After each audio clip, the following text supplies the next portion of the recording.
Emotions are one of those things that, though you may feel like you have gifts, talents, and the ability to master specific areas in your life, if your emotions aren't mastered, then your emotions will, in fact, ruin everything else.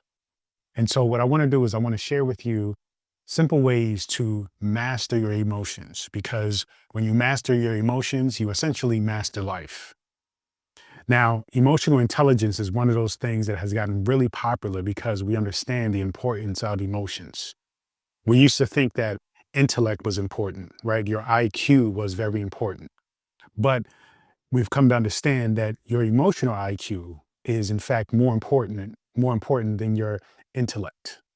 Because though you can be somebody who is highly intelligent and knowledgeable, and you have a skill of remembering facts and knowing how to strategize and problem solve, if your emotions are not mastered and they tend to go out of whack, then guess what? Doesn't matter how intellectual you are, how smart you are, if you can't master your emotions, then essentially the intellect goes out the window. And so the key when it comes to mastering your emotions is being present with your emotions. Also, what comes along with that is knowing how to advance when it comes to self awareness. Self awareness is something that takes time, something that you just practice as you go through this path of life, right? So as you get older, you're able to accumulate a wealth of wisdom about yourself, how you tend to deal with things, certain triggers or patterns that you tend to lean toward. And so when you are mindful about who you are as a person and your tendencies, you essentially master self awareness and you begin to understand the practice and how important self awareness is. But with being present in the moment with your emotions, is the probably more important than anything else. Because if you're not able to recognize one, that you're being emotional, that you're being emotionally triggered, that something is happening within you, and it can lead to you feeling out of control. It can lead to you doing irrational things and things that are going to be a detriment to you, people you love, and your goals. Then you definitely have to learn to take control over that. And so being present and in the moment with what you're feeling at the moment is very key. And ultimately, that lends itself to mindfulness, because mindfulness is one of those practices, though not as popular as, say, meditation, which is a powerful tool we will talk about later. Mindfulness, though, is a similar practice that involves you constantly paying attention, you constantly observing and being a witness of your thoughts, your emotions, the things that are swirling around in your mind. Because you have to be aware that though you have these emotions, though you have these thoughts, they are not you.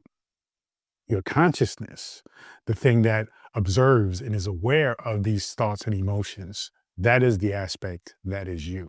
So when you are practicing mindfulness, then you are truly tapping into your ability to master self awareness, right?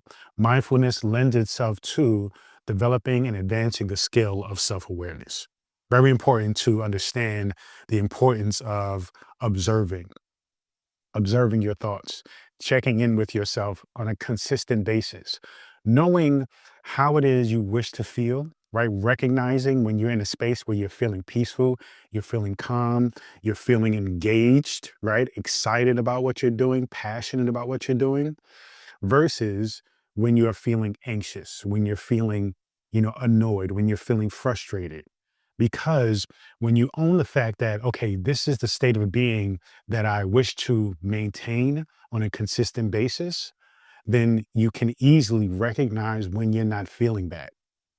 And that will, in fact, cause you to instantly just notice it, right? And when you notice, okay, wait a minute, I am not feeling right, right?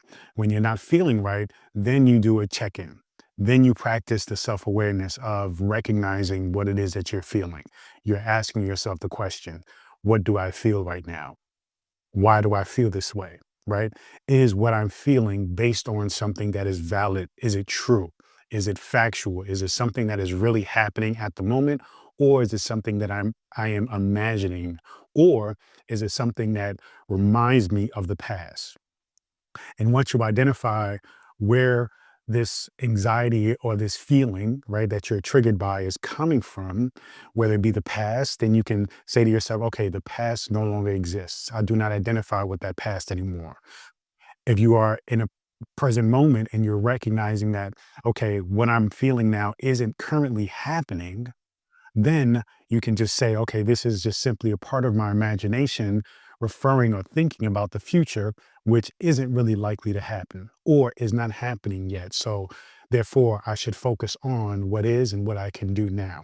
A very important technique that I recommend for a lot of people when you experience being triggered, when you find that you are somebody who is sensitive emotionally, and not in a negative way, because you have to acknowledge that emotions are something that invites you to recognize something, to look within, to see a path, to see that there is something that needs to be healed, something that needs to be changed, something that needs to be recognized.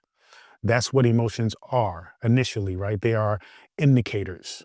They are letting you know and bringing your awareness to something. So when you're at a space where you are being constantly triggered, then it's important to be prepared to be triggered, because what that does is that allows you to have the framework and the groundwork, the foundation laid for you to actually be prepared to have a eruption, right? A disruption of your peaceful, mindful, comfortable, calm state. And if you know that it's coming, then you can prepare to adjust it. You can prepare to say, okay, this is what it is that I'm feeling, and you can take notice of it right away. Oftentimes, when people are triggered, it is because they are not prepared for it. It comes out of what seems to be out of nowhere. And when that happens, instead of processing through their minds, processing through mindfulness, right? And just being aware and being in the present moment, then they just simply respond and react. So it's important for you to recognize that, okay, if you go into a space thinking that, okay, there is a likelihood that I may be triggered at this event, then you can imagine, you can lay the groundwork of preparing yourself for a reaction that actually is in alignment with the state of being that you wish to have. Right. So, in other words, if you know that you are going to work and you have a coworker who constantly annoys you and triggers you, you can go into that space with the expectation that that coworker is going to be who they've always been. Now, it's not about blaming the coworker. It's about acknowledging that there is some kind of power that you are giving that coworker to trigger you in a way that doesn't align with who you want to be, who you desire to be at the moment. So you have to imagine and you have to think about scenarios and ways that which that coworker has triggered you before, and thus rewire how you've responded to that situation. Because chances are, if they have triggered you, then you can acknowledge, okay, you could have responded in a way that was more empowering, that lends itself to you being in alignment with the true nature of who you are, right? Which is somebody who is peaceful, calm, and confident and just unbothered, because those things don't matter, right? And so when you recognize and look back on the experiences of being triggered, then you can look at those experiences and say, okay, how can I have been different? How can I have responded differently? Right. And so when you do that, then you simply continue to imagine that response. You continue to program that in your mind.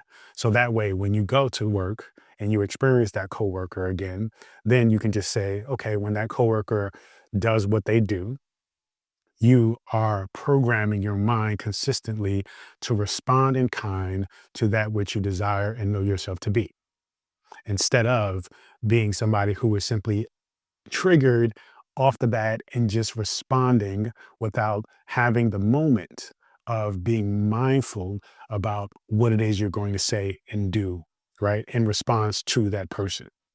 It's very important you recognize that you had to take ownership of every aspect of what you consume, what you receive, right? Your input, and also what you put out there in the world, your response to the world, right? Your output. Now, there are very amazing tools out there that you can use, simple tools like meditation, like prayer, like breath work to support you in really recognizing and taking ownership of your ability to not be triggered. Now, when it comes to these tools, these are all tools that you can just simply practice. You don't need any outside things or materials, you know, pens, papers. You don't need a journal, things of that nature. You just simply need a moment. And so, what you have to start doing is you have to start creating a habit of making those moments a priority for you. And so, when you are home alone, right, and you are in a space where you are peaceful, everything is chill, and you're not being triggered, that is the best time to actually start practicing these techniques. So that way, when you are triggered, you can instantly go to these techniques to calm you down, to bring you to a space where you are mindful and you are responding from a place of empowerment. So when it comes to meditation, meditation is simply the act of being still, sitting in one place, quietly, calmly, comfortably, and then just simply closing your eyes and taking deep breaths in and out, and simply just observing your thoughts, observing what thoughts, what feelings, all the things that's going on with you at the moment, recognizing that there is a separation between you and the things that you are experiencing, seeing, witnessing. That allows you to pull away from the fact that and understand the fact that you are not those things. They are just simply experiences. And so you get to then identify that you get to choose which experience you are going to respond with, right? How you're going to react, what you're going to do. And so meditation allows you to recognize, okay, these are the choices by which I can respond and be. Do these choices align with who I know myself to be, or what I know, or what I desire my life to be like? So, mindfulness and meditation are very, very close in the nature of what they are. With mindfulness, though, you are really focused on the choice of what you're going to do in kind, right? What you're going to do in response to whatever's going on around you. Whereas meditation, you're just simply chilling and you're just simply observing the thoughts. So meditation kind of is the beginning of mindfulness. Mindfulness, though, is something that you are constantly practicing over and over again, moment to moment to moment. Whereas meditation is something you put aside for particular times when you can, and you do that just to lay down the groundwork for mindfulness. Now, prayer is something that allows you to release and relieve all of the anxiety and give it to something else, right? If you are somebody who is religious, if you are somebody who believes in a higher power outside of yourself, then prayer lends itself to that, where you can just simply pray, put it out there into the universe, and allow the universe, AKA God, to take it and relieve you from it. Breath work is very important because breath work is life, right? Breath is life. So if you are in a space where you need to be calm, you need to be chill, you need to relax, then practicing mindful breath work is very important. It is very simple. You can just simply do a count of five, right? You can breathe in for 5 seconds, hold for 5 seconds, breathe out for 5 seconds, hold for 5 seconds. And you can do that for a series of, 5 to 10 rounds or a time frame, whatever works and feels right for you. Or you can just simply breathe normally, but be present with the breath. Be mindful about it. Experience the breathing. Think about what's happening with your body when you breathe. Feel the relaxation and the tranquility coming over you as you practice this mindful breathing. And lastly, what you want to do is you want to be able to identify these emotional blocks that you're having, because being triggered is ultimately an expression of having an emotional block. What's happening, though, is that the block has been interrupted, right? Because you haven't processed those emotions, they have been stagnant, right? And so when that stagnation happens, what happens when somebody happens to push that button, what it does to you is releases a dam of emotions, right? It just causes it to explode. And because you haven't processed those emotions, then you react irresponsibly, irrationally, right? So your job though is when you have a trigger, like I said before, your triggers are meant to give you an indication that something is up. And so when you have a trigger, that is your opportunity to recognize that emotional block. What caused that trigger? And when you recognize what caused that trigger, you must take responsibility and heal that emotional trauma. Heal the block. Okay. Let that energy flow through you and process itself the way it's supposed to. But many times when we have the initial emotional trauma that may cause the block in the first place, we decide that we want to not deal with it, right? We're ashamed of it, or we just don't have the skills because it happened when we were children. Whereas now, as an adult, you have to take responsibility and say, okay, this is a problem. I have to deal with this. I have to quote unquote fix it. I have to evolve past it. Therefore, I must acknowledge it and heal it. And when you do that and you go on that journey of truly diving deep into the emotional block, then it allows you to process and just allow yourself to not be triggered because there is nothing there, right? But we are only triggered when there is something there that we haven't acknowledged before. So your job is to practice this self-awareness and go deep within yourself and say, okay, these are things that I have to address. That is the process of this journey. That is the process of truly understanding why triggers exist. They are there to let you know that there's an issue.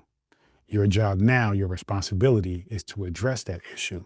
When you do that, then you go into the ability to let go of pain and allow yourself to live the best life possible for you because there are no blocks, there were no weights, there is no baggage holding you back. Thank you so much. Feel free to go to drabundant.com, subscribe to my daily newsletter, get this free ebook and many, many more. Thank you again. Continue to join me on this journey. Peace and abundance always.